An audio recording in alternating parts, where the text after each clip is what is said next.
Hey everyone, welcome back to Coffee with Craner. I have with me Jason Greening, insurance agent at Allstate, a very close partner of mine, one that I send a lot of my clients to and trust with his services for home and auto. And we're going to be talking about the insurance business, how he got started, what it's like. Maybe it's a career that you're interested in, but Jason, very excited to have you on today. It's been a pleasure. I've known you for a couple of years now, and I'm glad you're able to have me on. I really appreciate it. Yeah, of course, Jason. Now, every show we ask a question about coffee. Where would you say near you is your favorite place? Actually, a couple of years ago, we got to go to Hawaii. Me and my wife. We met her. We got to go to a coffee, place where they make it, and it was in Honolulu somewhere, and we got to meet it there and eat there. That was the best coffee I've ever had. Oh, it's fresh, and they probably harvest it there too. They do everything on the grounds there. It's really cool seeing how they make it, and just the how everything's down there is pretty cool. Cool. Yeah, from right from the right from the fields, right to the cup. Yeah, exactly. Yeah, to the cup. Yeah, excellent. Now, what inspired you to get started in the insurance business? How did this happen for you? Well, it kind of started. I used to work in the automation world, and working with companies. And I have one of my best friends actually works for Allstate, and they're hiring. This was about 4 years ago now. And honestly, working with companies, now working with people, I thought it was a good fit for me. And that's kind of how I got started. I love being able to help people and just, families. I live in Riverside, so being able to help families was a really big part of it for me. Mm-hmm. And it was a very easy transition going from companies to, families. And it's been great. So as an Allstate insurance agent, are you self-employed? I would say yes. You work the normal 9 to 5 hours, but that's not ideal. Mm-hmm. You have to work more than that, being able to build a business, be there for clients. I have clients that call me at 11 o'clock at night. They got in an accident. They just want a friendly face to talk to. Mm-hmm. And I think that's a big part of the job, and it's very rewarding, but also it can be time consuming. And honestly, I love what I do. Was it scary going into a commission type of role, being in the automation industry? I imagine you were employed working for a company. Now you're your own business owner, right? Yeah, you're almost like you said. You work for yourself. You work for the company, but was it scary? I would say no, because I've been pretty good at building up a business, building a brand within the company, and I had a pretty good network already coming into the company, so that was a big thing for me. Yeah. But no, it's been great. I don't really think about that. The more people I talk to, word of mouth makes things a lot easier.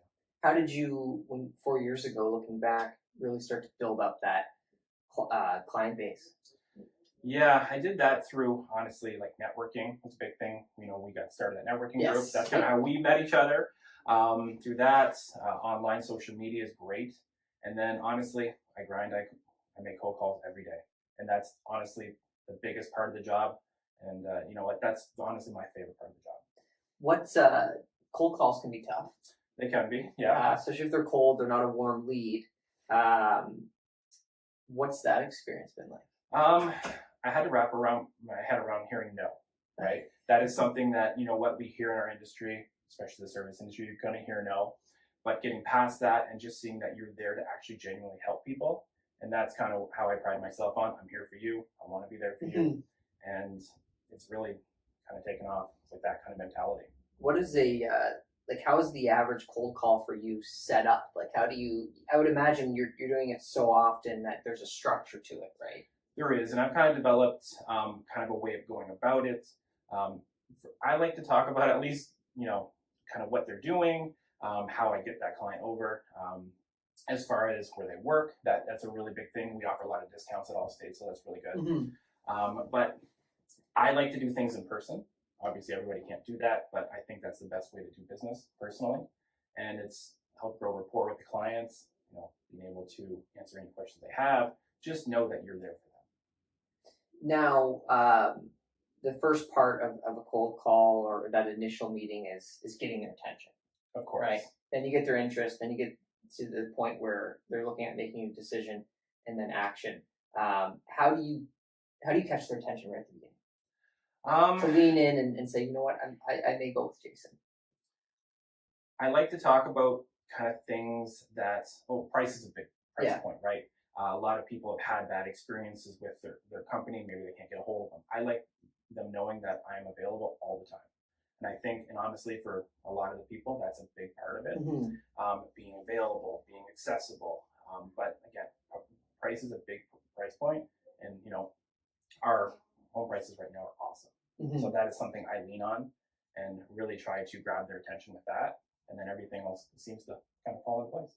And how about like building trust with the client? You're calling them, you're brand new to, like, they've never received a call from you. Right. How do you establish, okay, there's a level of trust with you, right? Yes. The biggest thing I can tell a client, at least when I first call them, is, you're trying to build that trust, of course, but being able to let them know that you're always going to be there. You're almost trying to put yourself in their situation of, everybody has a different situation with insurance, whether it be, they have a rental property, they do this, they have that, but just put yourself in their shoes. And if you can I always try to give the hard, honest advice. Maybe our prices are bad, maybe they're not, but I try to be honest with people, and I think they see that whether they go with me or not. They remember that, and maybe a year or two, hey, he was really good to work with. I'm going to give him a call because you know what, he was upfront, honest with me, and people respect that. Yes, absolutely. Now, what about the insurance business do you love? The biggest part of it, it's never the same. It's always something different. You never know if your phone's going to ring at 8:30, 11:30 at night. I know I have to have a happy balance between my life, but I like that every day is a little bit different. It keeps me on my toes, and keeps things fresh, which makes my job a lot easier and a lot more rewarding. And you have a young family. How do you manage that? Those 11 o'clock at night phone calls. Sometimes that can be difficult. Yes, the first couple of years getting my business going was a little bit difficult. Fielding a phone call when we're eating at 5:30 in the night. That was made for some interesting conversations with my wife, but she understood I was trying to build up something. Yeah.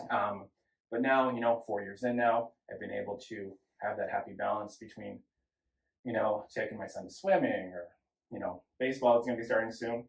But, I've been able to turn it off, setting expectations with clients, which they understand. Everybody has a family, right? So it made things now a little bit more easier to deal with, right? And I think, honestly, setting an expectation with the client, I will give you a call tomorrow at 9 a.m. Most people are pretty good at that. Yes, right? yeah, They understand that. That's how I've been pivoting as well. Because if you answer a phone call at 11 o'clock at night, they're going to expect that moving forward, right? So. And you know what? From the first start of meeting somebody, I try to set that expectation that I'm always available, right? I have clients, like I said, that do get into an accident at 11 o'clock at night. They call me. They want a friendly, voice to hear on the phone. Here's what to do. Here's how to handle it. A lot of people haven't been in that situation before, right? So you want to be there for them, and that's what I try to offer. Yes, yeah, it's super important, especially in a very stressful situation. I've never been in that, knock on wood, in that situation, and you don't know what to do, right? Like what? It's more than just insurance. It really is. You develop relationships, that you're going to have for quite a long time, right? So those people their kids are now getting cars. They come to me. You're growing that rapport with the family and that trust, and it's a great thing. Absolutely. Is there an experience that you've had with perhaps a client where you've made a real difference that you could talk about? Yes, actually, when I was first starting out in Allstate, I think it was around my 37th birthday, I went to Chicago, right? I went on a trip with my wife to Chicago, and I had this client kept calling me. And I answered the phone because that's kind of what I do, no matter kind of where I am. I know you're never really on vacation, but that client needed a car, and that was you. I was at Wrigley Field. I remember this. I was at Wrigley Field. I answered the phone. My wife's like, "What are you doing?" I'm like, "This is going to be one of my best clients that I'm going to work with." So just setting you up for expectations, sense of urgency, just picking up the phone, right?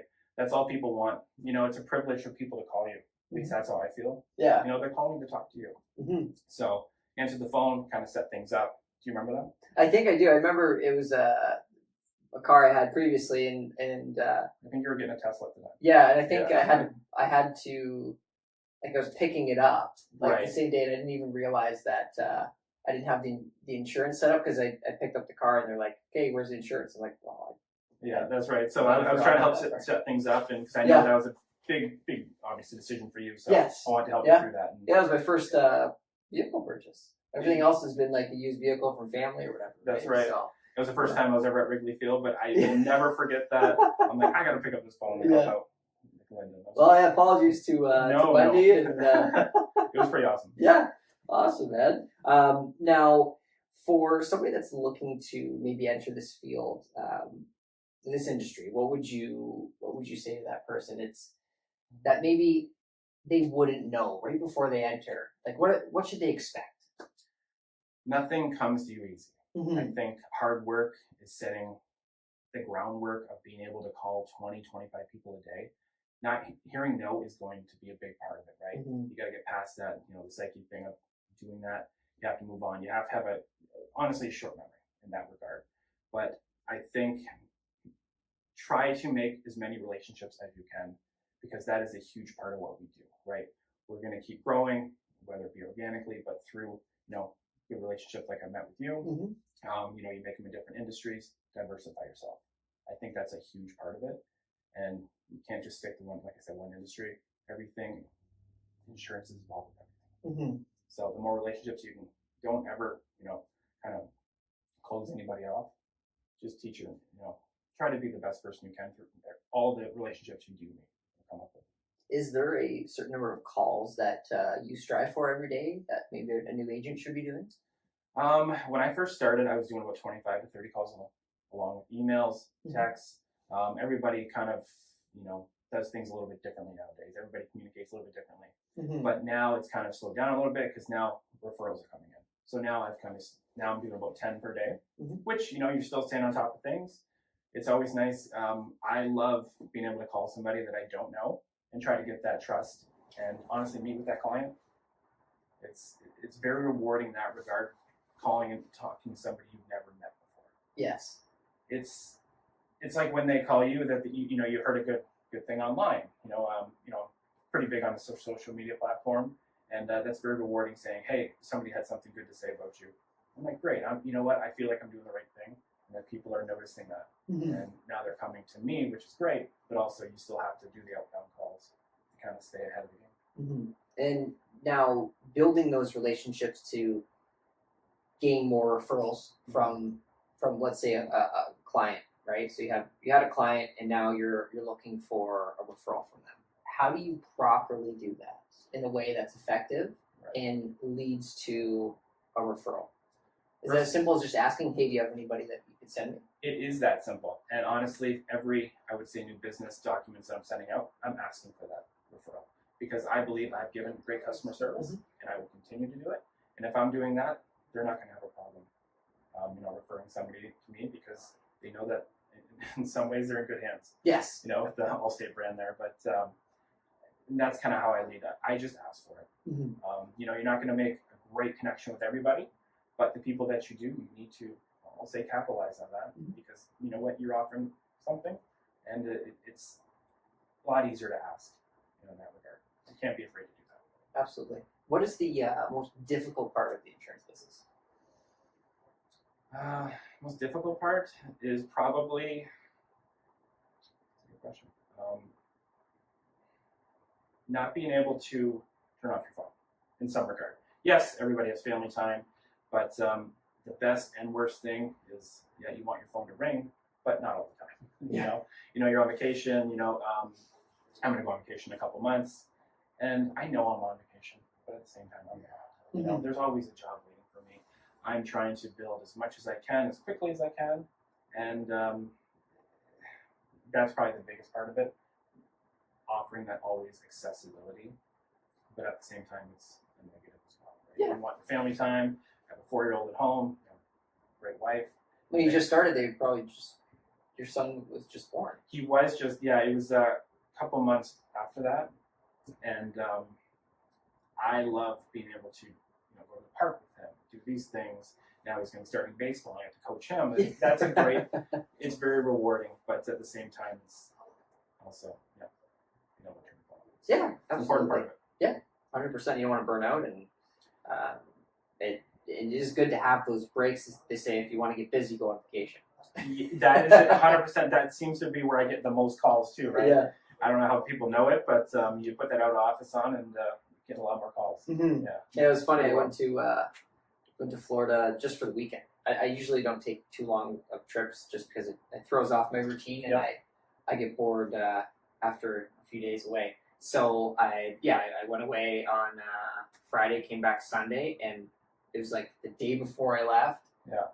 I don't know, everything, it was just chaos, right? It's like, okay, it's because I booked that trip that this is happening. So the universe already knew that you were doing that, right? So yeah, it does seem to work out that way. Now, final question for you, Jason.